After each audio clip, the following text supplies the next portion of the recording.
Well, tax cuts are the big focus of Finance Minister Nicola Willis's first budget. She set out $14.7 billion to pay for those tax cuts and rebates over 4 years.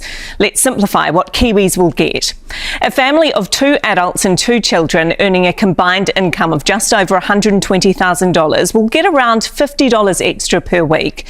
A family on similar incomes, but with 2 children in early childhood care, will be better off by about $126 a week. A single adult earning $55,000 a year will get around $25 a week. A minimum wage earner, $12.50 a week. And a retired couple on super, $4.50 a week, rising to $13. The surprise? It's pretty similar to what National campaigned on. But ahead of the budget unveiling, thousands of protesters turned out in a nationwide day of action against the coalition government's Māori policies. We'll have more on that shortly. First, the One News team's been poring over the budget. Let's head to political editor Mikey Sherman at Parliament. Kia ora tātou. Well, tax cuts really are the centrepiece of this budget today. We knew it would be a lean budget, a no-frills budget, a ho-ha budget, depending on who you ask. But tax cuts is something tangible that almost every household will receive. And yes, time will tell if they add to inflation, and the Reserve Bank will certainly be keeping an eye on that. But in the meantime, the National Party can chalk this one up as a win. They campaigned at the election on tax cuts. They were hounded for months over whether or not they were the right idea. Nicola Willis and her government were forced to hold their nerve and hold the line on tax cuts, and today was D-Day, delivery day. Outside Parliament, they arrived in their thousands, critical of the government. Inside the beehive, as the budget books were presented, nothing could rain on the Finance Minister's parade. We had the choice to break our promise to New Zealanders, and we chose not to do that. Today was all about tax cuts. For the Haere whānau of Hastings, their excitement It's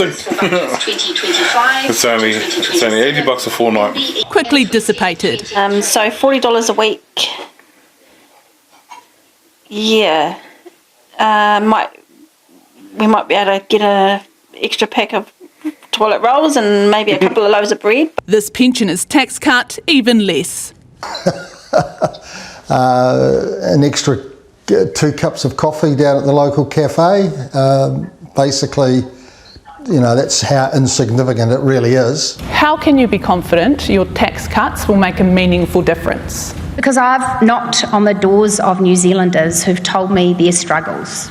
The people who've said that, you know, $20 a fortnight is the difference between them paying their bills or being in overdraft. For this working solo mum and her 2-year-old son, it's an extra $90 a fortnight. $90, I feel like it's really good. It helps a lot, or helped me. But again, more support would be welcome. I've got to get my son's clothes every month because he's just growing like crazy, which I don't mind to do, but $90 is not a lot. Experts today divided. My personal view is it's a populist play as opposed to the right economic call at this juncture of the cycle. Adjustments to thresholds are long overdue. It is frankly ridiculous that 14 years have been allowed to pass through it. Labor argues it'll make things worse. This is a government that is fuelling inflation through tax cuts rather than helping to get inflation back down. Mr. Speaker, tax relief in this budget puts $3.7 billion a year back into the pockets of New Zealanders. Nicola Willis announced today a surplus by 2027. How ambitious is that, and will you get there? We will get there. We're determined to get there. What we also note is that it's only possible with more disciplined spending. That means the government will give itself less money in future budgets. The more you move up in regard to spending cuts or identified savings, the more you risk cutting into muscle. Nicola Willis, though, is resolute, a minister who can now tick off her first budget. Another big topic today, how the government plans to pay for these tax cuts. Let's head back to Mikey at Parliament. She's joined by our business correspondent, Katie Bradford. Well, that's right. And as you heard there, in order to pay for these, there have been some big cuts to government departments, Katie, including the first year of tertiary fees free. That is gone. And there will be some increased fees for students also. And as you heard, the government's operating allowance will be, that's how much cash it has to spend. That will be $3.2 billion this year. It will decrease over the next couple of years, and it won't be back in surplus until 2027, 2028. Government debt is set to keep increasing from $178 billion this year to $209 billion in 2028. And today's books revealed a gloomier economic picture than even 6 months ago. These are the families paying for the government's cuts. This Hawke's Bay mum, one of nearly 5,000 to have lost their jobs. For her, this budget means little. No, not me or anybody else really. I'm not sure that everybody has considered the, medium to long-term effects. The government has cut, axed, slashed, sliced and then cobbled together every cent it could find. So gone. Fees free for first year tertiary students. It'll move to the third year instead, saving nearly $900 million. I think it's just so tense for students to think ahead of how they have to pay thousands of money for the first year course fee. And if you have a student loan and jet off overseas, you're going to be paying an extra 1% in interest. Axed, universal free prescriptions. They'll remain free for under 14s, over 65s and community service card holders. I feel like it should be free for everyone because there are lots of people out there in this country that also have medical conditions. And cut 240 programs the Coalition thought wasteful, including victims of crime and family violence initiatives, biosecurity monitoring, the Jobs for Nature program, the Symphony Orchestra. This budget is a shredder. It is completely unimaginative and delivers on trickle-down tax cuts. There's no money for the 13 cancer drugs National promised during the election, and it's slashed funding for emergency housing, pinning its hopes on solving the housing crisis instead. So it appears as if the overall aim has been one of politics. How do we deliver a tax cut programme as promised on the road, rather than how do we deliver what's needed economically and socially for the country? Going up, immigration fees and the tourist tax. Tourists coming to New Zealand have an exceptional experience. Plans to keep spending low, essentially zero budgets for the next few years, are dependent on the economic climate not cooling further, no global economic headwinds, or any kind of disaster. Quite a long list in here of fiscal risks, time-limited funding, including on things like plans to decrease spending on emergency housing. Given you plan to decrease the operating allowance, do you accept that you may have to spend more in the next couple of years? We will have to be in a constant process of reducing risks elsewhere, evaluating what investments will make the biggest difference, and ensuring that we're looking for waste and rooting it out. All of that cold comfort to those at the tough end of those government cuts. And of course, there are some ministries that are also facing massive cuts.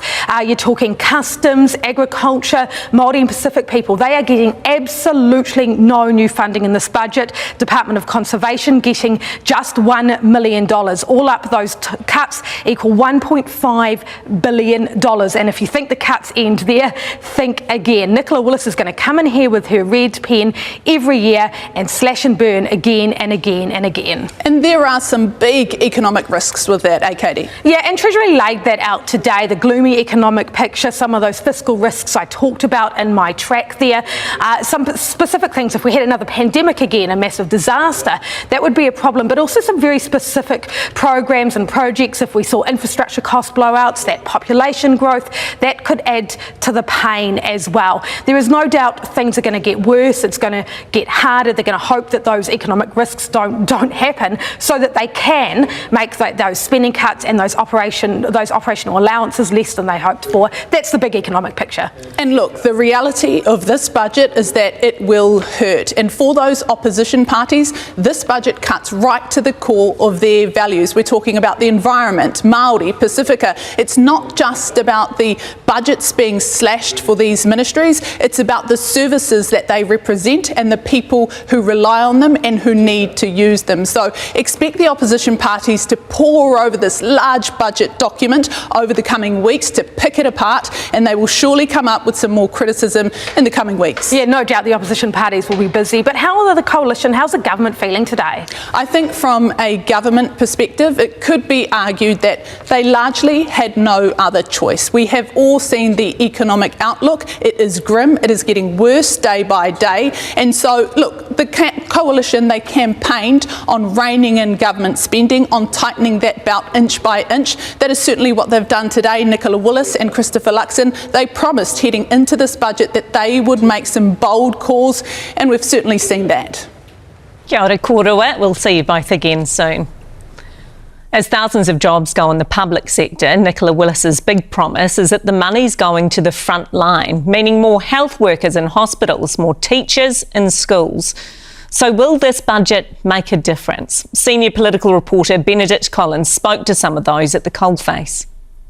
Law and order was on the mind of this Aucklander as he digested today's budget.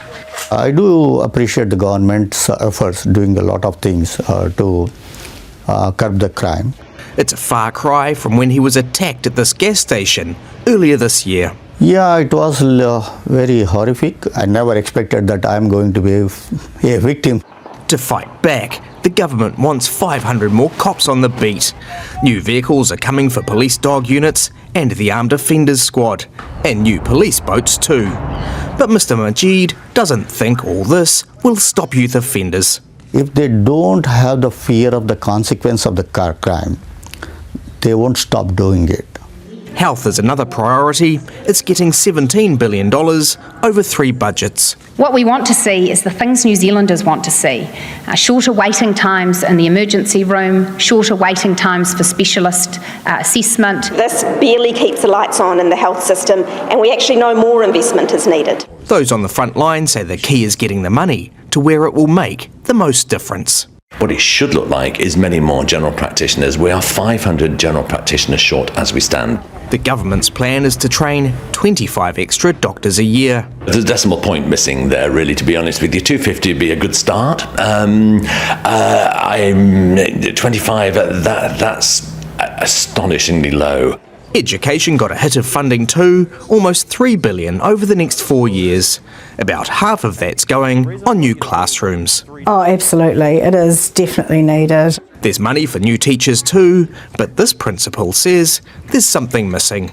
Teachers, principals, learning assistants across the country are crying out for support in the learning support space, and I didn't really see that.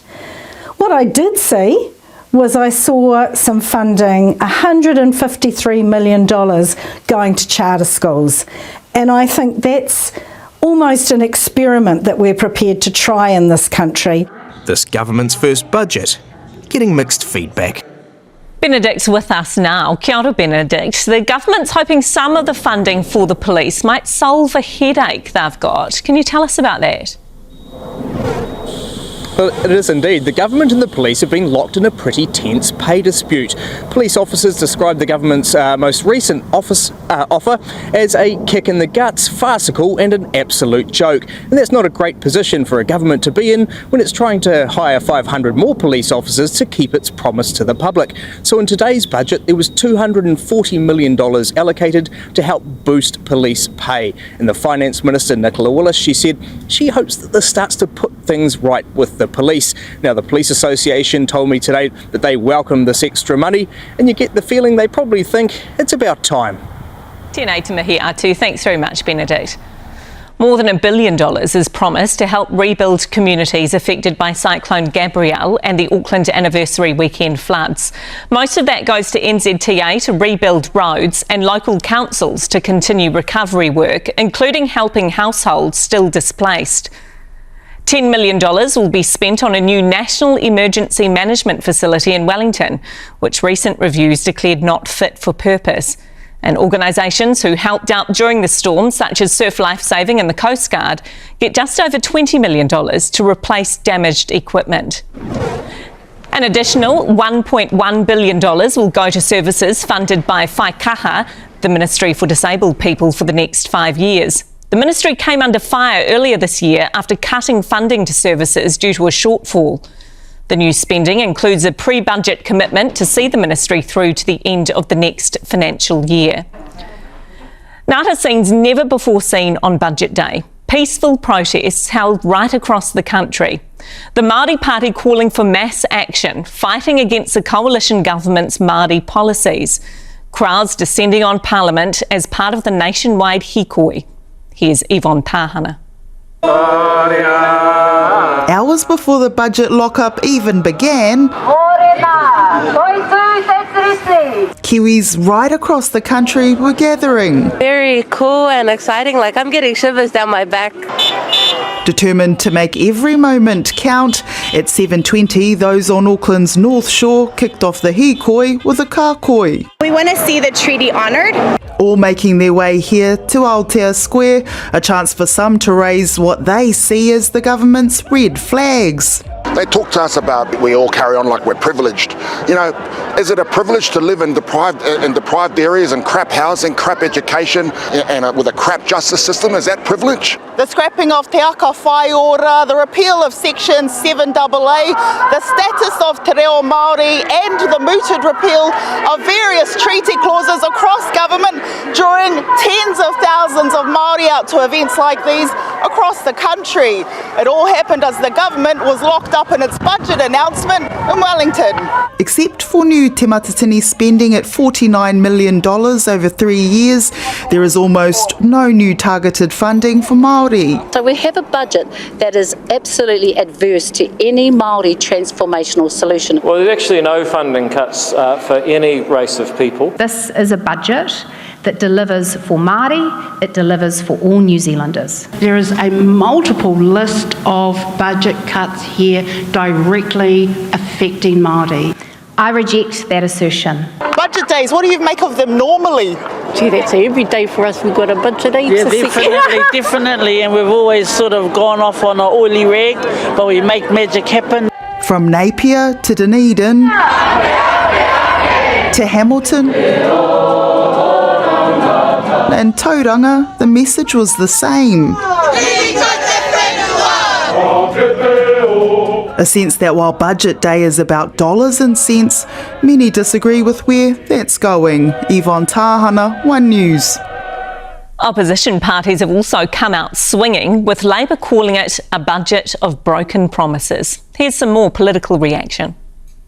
There was one major test that Nicola Willis had to pass in today's budget, that she to demonstrate clearly that she was not borrowing to pay for tax cuts. And this budget fails at the first hurdle. $10 billion worth of tax cuts, $12 billion worth of borrowing. You don't need an abacus to figure out that this is a government borrowing to pay for tax cuts. This budget is not so much a vision for the future of this country, one that invests in dealing with the inequality crisis and the climate crisis. This budget is a shredder. It is completely unimaginative and delivers on trickle-down tax cuts. What we've received so far is absolutely dismal and a slight on this place and this government that is in its twilight stage. Returning to our budget coverage, and tax cuts are on the way for some Kiwis, with an average income household receiving up to $102 a fortnight. Eligible families will also get a childcare payment of up to $150 a fortnight. These kick in from July 31st. Frontline services are also big winners, with nearly $17 billion committed across 3 budgets to the health sector. But prescription fees have been reinstated for those over 14 years old, while our police force will receive $651 million over 4 years, some of that going to delivering an extra 500 officers. And New Zealand First has got its regional infrastructure fund across the line, with $1.2 billion being allocated over the next 3 years. Kushla Norman reports. Wairarapa getting battered a couple of years ago. Flood protection like stop banks now set to benefit from the $1.2 billion regional infrastructure fund. It was a New Zealand First coalition promise, but the criteria for what gets funded is still to be signed off. But if you can view it in this way, will it boost regional productivity?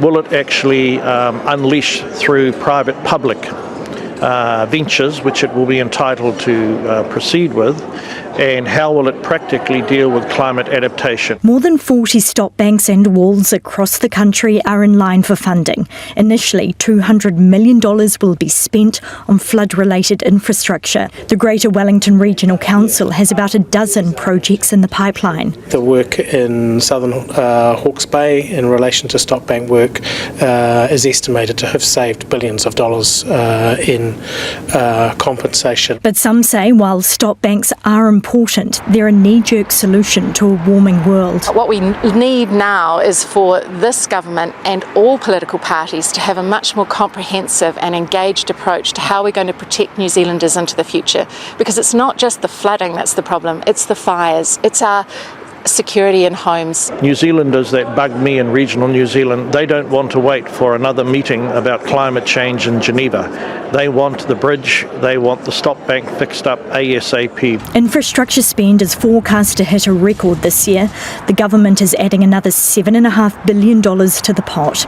The Finance Minister says replacements for the Cook Strait ferries could come out of that, although nothing was allocated today. But one of the small items that the government has committed to is some feasibility funding for to look at a tugboat to save ferries and other shipping. $1 billion commitments for some of the biggest challenges we face. Kushla Norman, One News.